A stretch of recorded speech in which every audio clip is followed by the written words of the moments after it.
Gentlemen, it's Wednesday evening, and I am just back from another road trip, this time down to, once again, back to Long Island, this time for a match against LIU Post, the former CW Post.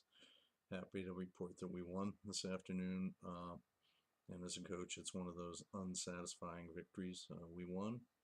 Not happy, could be looking for more.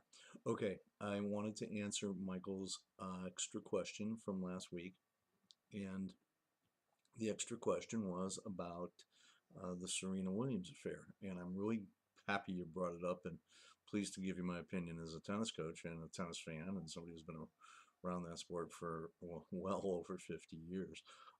I thought it was disgraceful, and not from the official. The official was absolutely within the rules and within the procedures established for the game. He was enforcing the rules. I thought we saw a prima donna athlete attempting to make her own rules and just do things, get away with things because she's a superstar. And I thought it was terribly unsportsmanlike, very, very disappointed in her behavior. For every reason that she gave that she shouldn't be treated the way she thought she was being treated, I think there was every reason to believe that she should have behaved better for those same reasons, the "I have a daughter" line and everything.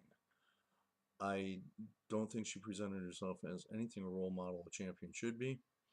I think, again, the official should not have been subject to that kind of public berating.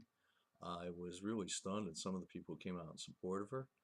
I will be maybe even a little controversial here and say I think the only reason we didn't hear the umpire being called a racist as well is because her opponent, is also part African American. So I just don't think she was within her rights, and I also have a feeling and a memory that she only seems to do this when she's losing.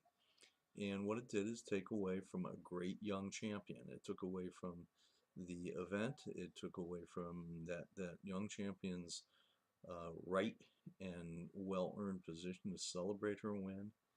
Uh, didn't do anything for um, the sport. Now, to counter her arguments of sexism, I believe the next day the USTA published the statistics. There were 22, I believe it was something on order of 22 violations called against women in the tournament. Uh, there were 88 called against men. Sexist, maybe the other way. The women and the men in the US Open play for equal prize money. Yet women's matches are at 2 out of 3 sets. Men's are at 3 out of 5. Is that equal? Is that something to be considered? Right now, does women's tennis draw as well as men's? By that I mean, is Serena Williams going to draw as big an audience as Roger Federer? It's a legitimate question in what we're looking at and how we do things. So I think, again, personal opinion, thought it was just absolutely terrible. I think she was completely wrong. I think the official was well within his rights. He's known to have, on many occasions, called time violations on Rafael Nadal, and Nadal gets very upset by that because he's the only umpire that calls the time violations. Well, maybe they all should. The superstars, though, this is what you say: superstars get super treatment, don't they? We always heard about the Jordan rules in basketball, those kind of things. So, as a player, as a coach, as a former competitor, I wasn't happy with it. Glad you guys are bringing it up. Glad you're discussing it. And take it a little bit beyond the surface of what you see and think about it a little bit and what it means to the business of a very popularly televised event and a sport. Okay, thanks very much. Bye.